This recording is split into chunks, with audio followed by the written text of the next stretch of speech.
Okay. Hey guys, welcome to the New Gen HR podcast. I'll be your host. My name is Momo. Then we also have Zeno. Hello, hello. We have Jayme, Hey guys. and we have Matthew. Hi, everyone. On today's podcast, we will be talking about organizational behavior and its impact on the workplace. On the agenda, we have what is organizational behavior and why it matters within a company. We have how motivation theories influence job attitudes and behavior, the influence of perception on individual decision making and judgment within the workplace, the importance and effect of linking individuals in the workplace, so person fit job and person organizational fit. Um, okay, so what is organizational theory? Behavior. Oh God, who are we starting? Hey guys, welcome to the New Gen podcast. My name is Momo. I'll be your host. And then here we have Zeno, Hello. we have Jayme, Hey guys. and we have Matthew. Hi, everyone. So on today's agenda, we have organizational behavior and its impact on the workplace. So we have what organizational behavior is and why it matters within a company, how motivation theories influence job attitudes and behavior, the influence of perception on individual decision-making and judgment within the workplace, the importance and effect of linking individuals in the workplace, so person job fit and person organization fit. So what is organizational behavior? So organizational behavior essentially is the interconnected communication structure, the way people behave, and the beliefs, values, and motives they sought to achieve in a group. Those are the roots of what organizational culture is. It is essentially about people, or more specifically, the employees and the employers of the organization, and the way the organization chooses to will onto those within its establishment within the workplace environment. And it tries to essentially create a stable, healthy, and allows for efficiency and effectiveness within the workplace. There are basically four types of organizational behavior according to the South African College of Applied Psychology. These include people. So this is essentially the leadership, the diversity of the workplace, the various personalities within the workplace. And then we also have the structure, which is basically the hierarchical structure, the leadership styles. Then we have technology. So this includes social media, the adoption of AI. And then we also have the external environment, which basically describes the physical design of the workplace, such as the lighting, whether it's open or closed design. So organizational behavior revolves around the subjects of psychology, sociology, and anthropology. This shows its complexities and it can be studied from differing perspectives, and the influence of technology, generations, and social societal structures has a great influence on organizational behavior as well. A good example of this is that the newer generation is known to be more individualistic, diverse, and creative, and they're generally perceived to be more device addicts, while the older counterpart, Generation X, values more of a work-life balance and they're more resistant to change. All of these, of course, have a great effect on the workplace and the workplace culture. The real complexity comes when they're all working within a team in the organization, as well as the person's behavior can influence another person's behavior, which can cause a whole chain reaction within the workplace. Google has the best workplace culture due to the fact that it encourages innovation. Its buildings are more open and modernized, as well as they offer free food at a canteen and have facilities to promote employee well-being. This is, of course, according to Forbes. Now that we've touched on workplace culture, let's go a little bit deeper. Workplace culture is the way in which you're expected to behave within the confines of the workspace. In essence, it is what is socially acceptable and not acceptable within the workplace, from dress code to the code of conduct.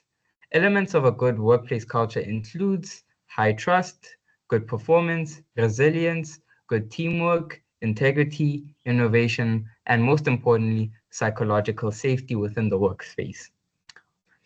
In the modern world, this also extends to the online world. In other words, your social media communication. The use of social media has both positive and sometimes negative outcomes for the organization. The adoption of WhatsApp in the workspace has allowed for faster communication. It allows for more positive and faster PR and information on press releases. An example of this is that WhatsApp was actually used in 2 public hospitals in a study to communicate faster and more effectively than human resource information systems when improvisation was needed.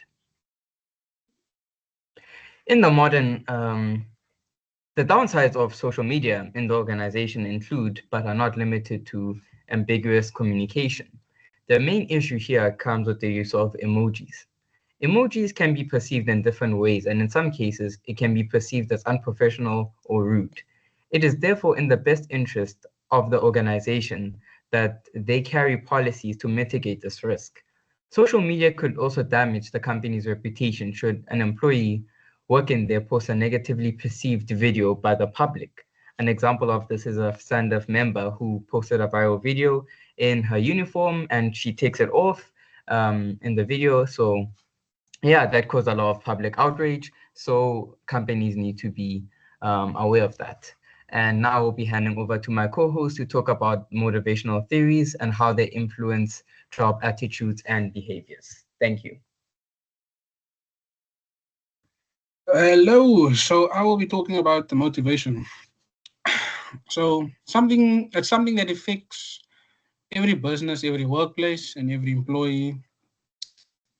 And it's more specifically what I'm going to be talking about is motivation theories that influence job attitudes and the behavior of employees.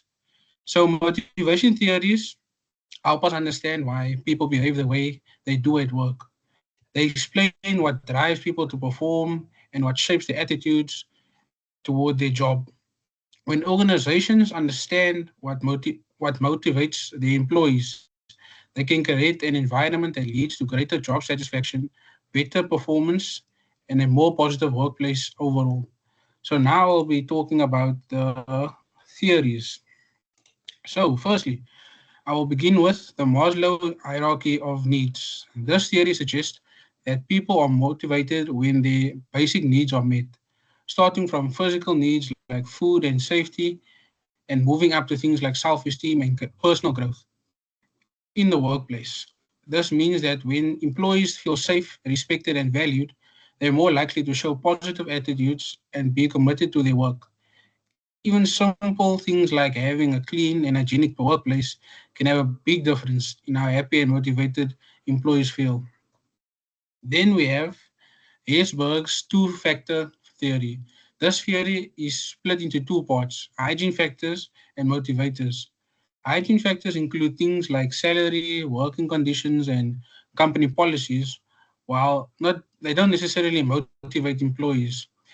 Their absence can cause dissatisfaction, and on the other hand, motivators like recognition, achievements, and opportunities for growth actually boost motivation and can lead to better job performance. So when businesses focus on both hygiene factors and motivators, employees feel more satisfied, motivated, and ready to give their best to the job that is at hand. Another important one is the Vroom's expectancy theory. This is this one is all about expectation. If employees believe that their efforts will lead to good performance and the good performance will lead to meaningful rewards, they will be more motivated to work hard. It's like a chain reaction. Effort leads to results, results lead to rewards, and rewards lead to better attitudes and behaviors. Then lastly, the McClelland's theory of needs, sometimes called the acquired needs theory as well. This theory explains that people are mainly motivated by three specific needs that they develop over time through the experience in their life and work. The first one is the need for achievement. This is when individuals are driven to set challenging goals work hard to accomplish them and measure their success through their results. People with a high need for achievement like feedback, they want to know how well they're doing, and they thrive on personal responsibility for their work. The second one is the need for power. This is the drive to influence or control others. It can take two forms: personal power, where someone wants control for themselves, and social or institutional power, where the focus is on organizing people to reach a common goal in the workplace. In the workplace, people with a high need for power are often drawn to leadership roles. A third one is the need for affiliation. This is the need to build strong relationships, to feel a sense of belonging, and to be liked by others. People who score high in affiliation work best in team settings. They feel harmony and they often try to avoid conflict. Overall, McClelland's theory reminds us that each employee is motivated in a different way. Some are motivated by success and others are motivated by influence. And others are motivated by relationship as well. For managers, the key to recognize these different needs and match people with the right tasks and roles is to bring out the best performance. So lastly, I'll be talking about the roles. So when we put all these theories together into action, it creates a workplace where employees feel valued, respected, and supported. It gives them opportunities to grow and learn new skills and advance their careers. And when employees feel like they are treated fairly and can openly communicate, it builds trust and improves teamwork and creates a more positive work environment overall. In conclusion of this, I'll be talking about motivation. The motivation theories play a huge role in shaping how employees feel and behave at work. They help build strong relationships, encourage better attitudes, and boost productivity across the business. When businesses understand and apply these theories, everyone benefits: the company, the team, and each individual employee. So we will be moving on to Matthew. Okay, so let's dive into perception in the workplace. So perception can be thought as of the process by which we organize and interpret sensory information in order to give meaning to our environment. So as Robbins and Judge explain, in an organizational context, perception isn't just about receiving information. It's about how we filter it, interpret it, and assign meaning to it based on our own values, experiences, and expectations. That means perception is subjective. Two employees can see that the exact same situation at work, but interpret it completely different ways. So, for example, one person might view a manager's feedback as supportive, while another might see it as criticism. Factors like personality, attitude, motivation, the specific target being observed, and even the situation itself all play a role in shaping how perceptions are formed. And this matters because in organizations, people don't act on the reality itself, they act on the perception of reality. Then let's connect decision making to perception. So perception plays a huge role in the choices employees make. So according to Robbins and Judge again, decision making in organizations often works under what we call bounded rationality. In simple terms, this means people simplify complex realities into models that are easier to understand and then make satisfactory decisions. Not always the perfect ones though. Perceptual shortcuts such as selective perception, the halo effect, or stereotyping can heavily influence those decisions. Take an example. If a manager perceives one employee as especially competent, they might consistently delegate important tasks to that person, even if others are equally qualified. Or when an employee considers taking on a new project, their choice might depend less on the actual workload and more on how they perceive the difficulty, the support they expect from management, or whether they think resources will be distributed fairly. In this way, perception doesn't just color decisions, it can lead to both effective and flawed outcomes. Right, then let's see how perception also shapes judgment in the workplace. Judgment is all about how we evaluate situations, people, and outcomes. But those evaluations are often influenced by perceptual biases. A common one is the fundamental attribution error. This happens when people overestimate the role of internal factors like ability or effort and underestimate external ones like task difficulty or lack of resources when judging someone's performance.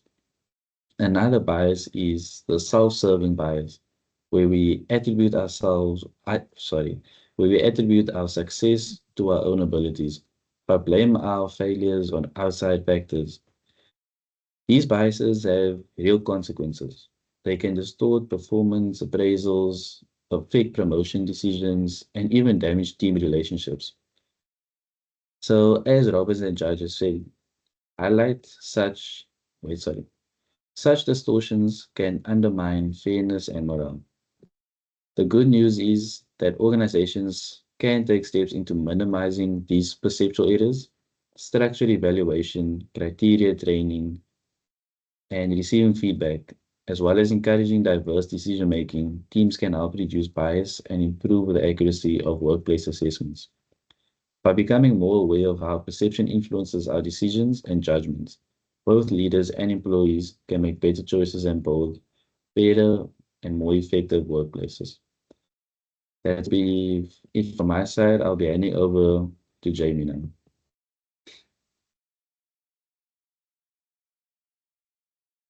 Okay, guys, I'll be speaking to you about the importance of fit in modern organizations. In today's modern organizations, the success of both employees and the organization as a whole depends greatly on how individuals are matched to their roles and the broader environment in which they work. The workplace is no longer just about completing tasks, it is about finding meaning, satisfaction, and a sense of belonging. This is where the concepts of person job fit and person organization fit become so important. So, let's begin with person job fit. This refers to how well an individual's skills, knowledge, and abilities align with the requirements of a specific role.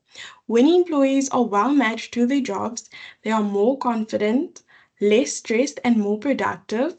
It also means less time and money spent on training because employees have already have the skills that they need. The effects are clear: higher performance, reduced turnover, and greater satisfaction. Now, moving on to person organization fit. This goes beyond the job itself and focuses on the compatibility between an individual's beliefs and personality and the culture and vision of the organization. When employees share similar values with the organization, they are more loyal, motivated, and committed to long-term growth. The benefits include stronger teamwork, a more cohesive culture, and higher morale. When both person job fit and person organization fit are present, organizations thrive. They see improved productivity, reduced recruitment costs, greater retention, and more motivated workforce. Ultimately, this alignment becomes a powerful driver of sustainable success and competitive advantage. On the other hand, poor alignment can create serious challenges. Employees may feel dissatisfied, morale may drop, and turnover may arise. It can also cause conflict between staff and management, which damages both performance and reputation. In conclusion, ensuring a strong link between individuals and their roles, as well as between individuals and the organization itself, it is just a human resources exercise. It is a strategic necessity. It benefits employees by creating a positive work experience, and it benefits organizations by building a culture of commitment, collaboration, and long-term success. In conclusion, the exploration of organizational behavior underscores its importance as a foundation for understanding and improving workplace dynamics. The study of organizational behavior not only clarifies how organizations function, but also provides strategies for enhancing motivation, shaping positive job attitudes, and supporting effective decision-making processes. Furthermore, it highlights the critical role of aligning individuals with suitable roles and organizational cultures to ensure both productivity and long-term satisfaction. Through examining person job fit, person organization fit, perception, and motivation, it becomes evident that organizational behavior is central to fostering effective workplaces. Ultimately, organizational behavior equips both managers and employees with the knowledge and tools to create environments that balance individual needs with organizational goals, thereby contributing to sustainable success. Thank you guys. That is it on organizational behavior.